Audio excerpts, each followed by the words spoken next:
नमस्कार दोस्तों, आज की नई वीडियो में आपका बहुत बहुत स्वागत करते हैं। मेरा नाम है रविंदर और दोस्तों आज की वीडियो में मैं आपको बताऊंगा कि एयरटेल के नए रिटेलर कैसे बनेंगे, किन किन चीजों की आपको आवश्यकता पड़ेगी एयरटेल का रिटेलर बनने के लिए, और आपको एयरटेल का रिटेलर कौन बनाएगा और कितना टाइम लगता है इस पूरे प्रोसेस में। तो चलिए दोस्तों वीडियो में बने रहें, वीडियो को शुरू से लेकर आज तक जरूर देखें। यदि आप चैनल पे पहली बार हैं तो दोस्तों चैनल को भी सब्सक्राइब कर दें, साथ ही साथ वीडियो को लाइक करना ना भूलें। और यदि आप इसी प्रकार का वीडियो फेसबुक पे देखना पसंद करते हैं तो मैंने अपनी वीडियो के डिस्क्रिप्शन में अपने फेसबुक पेज का लिंक दे दिया है, आप वहां जाकर लाइक और फॉलो कर सकते हैं और इसी प्रकार का वीडियो वहां पर भी देख सकते हैं। और यदि आपको कोई सवाल जवाब हो तो आप मुझसे वहां पर भी मैसेज के जरिए जुड़ सकते हैं। तो दोस्तों सबसे पहले मैं आपको बताऊंगा कि आपको किन किन चीजों की आवश्यकता पड़ेगी एयरटेल का रिटेलर बनने के लिए। सबसे पहले तो दोस्तों आपके पास एक 4G हैंडसेट होना आवश्यक है, क्योंकि दोस्तों जब आप एयरटेल के रिटेलर बन जाओगे तो आप एयरटेल मित्र एप्लीकेशन को किस में इंस्टॉल करोगे, किससे एक्टिवेशन करोगे, किससे सिम रिप्लेसमेंट करोगे। तो दोस्तों आपके पास एक 4G मोबाइल होना जरूरी है। ये तो हो गया पहला। इसके बाद दोस्तों दूसरी रिक्वायरमेंट है कंपनी की, आपके पास एक एयरटेल का सिम होना जरूरी है, जिससे जब आप एयरटेल के रिटेलर के लिए अपने डॉक्यूमेंट सबमिट कराओगे तो आपका जो पर्सनल नंबर है, कंपनी ने जो अब नए लाखों सिम कार्ड को इश्यू करना बंद कर दिया है। जो कस्टमर जो रिटेलर बनना चाहता है एयरटेल का, तो उनके पास एक एयरटेल का नंबर होना जरूरी है। कंपनी उसी को मैप कर देगी, उसी पर ही सभी सर्विस स्टार्ट हो जाएंगी। तो यदि आप भी एक एयरटेल का रिटेलर बनना चाहते हैं तो आपके पास एक एयरटेल का एक्टिवेट नंबर होना जरूरी है, जो कंपनी की नई पॉलिसी आई है। और दोस्तों मैं आपको बता दूं और आपको किन किन डॉक्यूमेंटों की आवश्यकता पड़ेगी जब आप एयरटेल के रिटेलर बनने के लिए तैयार हो जाओगे, जब आपकी बात हो जाएगी तो दोस्तों आपके पास वो मांगेंगे एक आधार कार्ड, जिसमें आपकी एज 18 साल कम से कम होनी चाहिए। आपका आधार कार्ड जो है एकदम क्लीन होना चाहिए, जिसमें आपका फोटो जो है आगे से और पीछे से पूरा एड्रेस सही होना चाहिए, और आपकी जो 18 साल होनी जरूरी है, तभी आप एयरटेल के रिटेलर बन सकते हैं। इसके बाद जो कंपनी की अगली रिक्वायरमेंट है वो है पैन कार्ड की। तो दोस्तों यदि आपके पास पैन कार्ड उपलब्ध नहीं है तो आप एयरटेल के रिटेलर नहीं बन सकते। आपको एक एयरटेल के रिटेलर बनने के लिए पैन कार्ड की भी आवश्यकता पड़ेगी।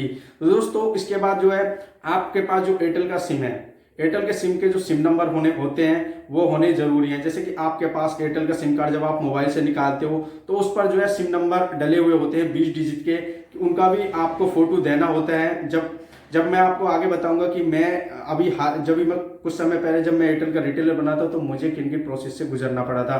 तो आपके जो सिम नंबर होते हैं, जो आपके पास एयरटेल का एक कनेक्शन होगा, उसके सिम नंबर भी सही होने चाहिए कि वो भी वहां पे लगते हैं। तो दोस्तों ये हो गए। इसके बाद जो है यदि आप एयरटेल पेमेंट बैंक यूज करोगे तो आपके पास एक मोरफो का डिवाइस भी होना चाहिए, जिसे आप आधार विड्रॉल और कस्टमर का जो खाते में लेन देन करोगे तो आपके पास एक मोरफो का डिवाइस होना जरूरी है। इसके बाद बात करते हैं, आपके पास एक शॉप होनी अनिवार्य है। जब कंपनी में आप अपने डॉक्यूमेंट जो है सबमिट कराओगे तो वहां पर जो है दुकान का एक पिक भेजनी पड़ती है, जो आपकी शॉप हो उसका आपको फोटो खींचना पड़ेगा, वो भी वहां पे अप्लाई करता है। तो दोस्तों ये तो हो गए किन किन चीजों का आपको आवश्यकता पड़ेगी। इसके बाद बात करते हैं कि अब आप जो यदि आप जो इनको अप्लाई करोगे डॉक्यूमेंट को तो उसमें कितना टाइम लगता है। तो दोस्तों मैं आपको बता दूं, इस प्रोसेस में पूरे में कंप्लीट होने में पूरा 24 घंटे का समय लगता है। जब आप अपने डिस्ट्रीब्यूटर से मिलोगे तो उसमें मिनिमम, जैसे मान लीजिए आपका डिस्ट्रीब्यूटर आज आपसे डॉक्यूमेंट ले लेते हैं, तो दोस्तों आप जो कल शाम तक नेक्स्ट डे के शाम तक आप जो है अपने उसी पर्सनल नंबर को लाखों में कन्वर्ट हो जाएगा और आप एयरटेल मित्र एप्लीकेशन में अपने पर्सनल नंबर से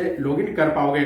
अब मेन चीज होती है कि वह आपको एयरटेल का रिटेलर कौन बनाएगा, ये सबसे बड़ा सवाल है। अब मान लीजिए आपके आसपास में डिस्ट्रीब्यूटर है या आप किसी सिटी से है तो आपको कोई दिक्कत नहीं है। सबसे बड़ी दिक्कत उनको होती है जो गाँव में रहने वाले हैं या किसी ऐसे कस्बे में रहने वाले हैं जहाँ पर बहुत दूर होते हैं डिस्ट्रीब्यूटर ऑफिस। तो मैं आपको बताऊंगा, जब शुरुआती दौर में हमारे यहाँ पर इतना कुछ खास विकास नहीं था, नॉर्मल सड़कें थी और डिस्ट्रीब्यूटर ऑफिस भी काफी दूर थे। तो मेरे पास में जो शुरुआती दौर में मेरा एक फ्रेंड था, यानी कि फ्रेंड तो नहीं था लेकिन बाद में वो मेरा फ्रेंड बना। शुरुआती दौर में मेरे पास एक वोडाफोन का लापो सिम कार्ड आया, जो मेरे दोस्त सचिन भाई ने मुझे को दिया था। वो मेरे आसपास के रहने वाले थे, तो अचानक ही वो मेरी शॉप से निकल के जा रहे थे, तो मैंने मुझसे पूछा कि यार लापो सिम कार्ड चाहिए वोडाफोन का। तो मैंने कहा हाँ भाई चाहिए, क्योंकि मैं जो है मल्टी सिम से काम किया करता था। यदि आप खोलने जा रहे हो अपनी शॉप या खोल चुके हो और आपको लापो सिम कार्ड की आवश्यकता पड़ रही है, तो दोस्तों उसमें जो है कई कहानियां होती हैं। यदि आपकी उम्र कम है, मान लीजिए 18 19 20 है, आप कम उम्र के बच्चे हो, यानी कि आप कम उम्र है, आप एक जवान लड़के हो, यानी कि ज्यादा भी जवान नहीं हो, नॉर्मली हो, आप जो है आप लापो सिम कार्ड प्राप्त नहीं कर सकते हैं। इसके लिए आपको घर की किसी की आपको मदद लेनी पड़ेगी। या तो आपके कोई बड़े भाई हों जिनकी उम्र 28 से 30 साल हो, या आपके पिताजी हों या आपके दादाजी हो जो आपकी मदद कर सकें आपकी शॉप खोलने के लिए। क्योंकि दोस्तों मैंने कई बार ऐसा देखा है, जब मैं पहली बार डिस्ट्रीब्यूटर मैंने खूब छानबीन की थी कि डिस्ट्रीब्यूटर ऑफिस कहाँ है। जब मुझे ये तो पता चलेगा कि डिस्ट्रीब्यूटर ऑफिस वहाँ है, लेकिन सबसे बड़ा सवाल ये होता है कि जो उनके डीएससी होते हैं वो खर्चा मांगते हैं, 200 लगेगा, 300 लगेगा। यदि आप जो डायरेक्ट उनसे ये बोलोगे कि मुझे एयरटेल का रिटेलर बनना है, बना दी, तो वो आपसे 70 बहाने बनाएंगे। सीधा उनसे बोलिए भाई मुझे एयरटेल का रिटेलर बनना है, आपको जो थोड़ा बहुत खर्चा लेना है 500-600 रुपये मैं वो आपको दे दूंगा, 200-300 कम से बात करना, ज़्यादा से बात मत करना। वो बोल देगा ठीक है, ये कागज ये डॉक्यूमेंट लगेंगे आपके और मैं आपको एयरटेल का रिटेलर बनवा दूंगा। तो दोस्तों मैंने आपको पहले बता दिया है कि इन 3 प्रोसेस की। अब मान लीजिए आपका घर में कोई बड़ा नहीं है, तो दोस्तों ये पैसे वाली बात जब होती है, मान लीजिए अब आपके घर में सभी लोग हैं, बड़े भी हैं, आपके भाई भी हैं, पिताजी भी और आपके दादाजी, तो आपको सीधा क्या करना है, यदि आपको उनका सपोर्ट मिल रहा है तो बहुत अच्छी बात है, नहीं मिल रहा है तो दोस्तों पैसे का सपोर्ट तो फिर होना ही जरूरी है। तो दोस्तों यदि पैसे से काम हो जाए तो बहुत अच्छी बात है। यदि आप पैसा खर्च नहीं करना चाहते हैं तो मैं आपको अपने घर के किसी भी बड़े बूढ़े को लेकर अपने साथ जाना होगा डिस्ट्रीब्यूटर ऑफिस। अब कुछ लोग ये कहेंगे हमारे पास, हमको तो पता ही नहीं कि डिस्ट्रीब्यूटर ऑफिस कहाँ है। तो दोस्तों उसके लिए भी मेरे पास जवाब है। यदि आपको मालूम नहीं है कि आपके आसपास में डिस्ट्रीब्यूटर ऑफिस कहाँ है, तो दोस्तों आपको बस कई तरीके मैं आपको बता दूंगा। आपको कस्टमर केयर से बात करनी है, कस्टमर केयर से आपको क्या पूछना है कि हमारे आसपास में डिस्ट्रीब्यूटर ऑफिस कहाँ है एयरटेल का। यदि वो बता देते हैं तो बहुत अच्छी बात है। यदि वो आपको नहीं बताते हैं कि डिस्ट्रीब्यूटर ऑफिस कहाँ है, तो आपको बस ये पूछ लेना है कस्टमर केयर से कि हमारे आसपास में एयरटेल का सर्विस सेंटर कहाँ पर है, जहां पर सिम रिप्लेस की जाती है, सर्विस सेंटर पूछना है और मोबाइल की शॉप नहीं पूछनी है। यदि आपको कोई आसपास में जानने वाला बंदा है, कोई मोबाइल शॉप वाला, यदि आप उनसे ले लेते हो जानकारी कि डिस्ट्रीब्यूटर ऑफिस कहाँ है, बाकी का तो प्रोसेस मैंने आपको बता दिया है। तो दोस्तों यदि आपकी कोई मदद ना करे तो आपके पास एयरटेल का नंबर तो उपलब्ध होगा, तो उससे आपको डायल करना 198। जब आप डायल करोगे तो आपके कस्टमर केयर से बात होगी। आपको उनसे बोलना है कि सर मुझे यहाँ पर पता करना है कि यहाँ पर एयरटेल का सर्विस सेंटर कहाँ है। तो दोस्तों वो आपसे आपका पिन कोड पूछेंगे, एरिया पूछेंगे कौन से एरिया में है, तो वो आपको बता देंगे आपके नज़दीक में ये सर्विस सेंटर उपलब्ध है। तो दोस्तों आपको क्या करना है, यदि आपके पास बाइक हो या साइकिल हो या कोई भी सवारी हो जो भी आपके पास उपलब्ध है। दरअसल जब हमको कोई चीज़ लेनी होती है तो हमको ये नहीं देखना है कि हम किससे जाना है। तो यदि आपके पास में है तो दोस्तों आप जो है किसी छोटी सवारी से भी जा सकते हैं, यदि ऑटो की सुविधा हो या किसी बस की सुविधा या किसी फ्रेंड के साथ जा सकते हैं जो उधर की तरफ जा रहे हो, तो वहां पर जो आपको सर्विस सेंटर पे पहुंचना है। खाली आपको अकेले नहीं जाना है। यदि आप वहां पर अकेले जाएंगे तो वो आपकी मदद नहीं करेंगे, कहेंगे बच्चा है जा। तो दोस्तों आपको जो अपने साथ किसी अपने गार्जियन को ले लेना है, जो आपके बड़े भाई हों या आपके पिताजी हों या आपके दादाजी, तो उनको लेकर आपको भी सर्विस सेंटर जाना होगा। तो वहां पर जाके पूछना है कि यहाँ पर आसपास में एयरटेल के डिस्ट्रीब्यूटर ऑफिस कहाँ है। या तो आपको डिस्ट्रीब्यूटर ऑफिस पे यदि आपकी वो बात मान लेते हैं तो उनके पास में आरएम का नंबर होता है। यदि आप आरएम से बात करेंगे तो वो आपको बता देंगे कि डिस्ट्रीब्यूटर ऑफिस कहाँ है। यदि आरएम का नंबर ना दे तो वो आपको डिस्ट्रीब्यूटर का नंबर जरूर दे देंगे। यदि डिस्ट्रीब्यूटर का भी ना दे तो डीएससी का दे सकते हैं। अगर वो इनमें से आपका कोई भी यानी कुछ भी ना बताए तो आप खाली बस उनसे ये पूछ लीजिएगा यहाँ पर आसपास में इस एरिया के एयरटेल के डिस्ट्रीब्यूटर कौन है। यदि वो आपको बता देते हैं तो दोस्तों आपको बस खाली क्या करना है, वहां से सीधे और जो मैंने आपको पूरा प्रोसेस बताया, आपको अपनी मोबाइल की शॉप का एक फोटो खींच के रखना है, अपना आधार कार्ड और अपना पैन कार्ड और एक 4G हैंडसेट आपको अपने पास रखना है, प्लस एक एयरटेल का सिम कार्ड। दोस्तों ये सब चीज लेकर आप अपने एयरटेल डिस्ट्रीब्यूटर ऑफिस पहुंचोगे।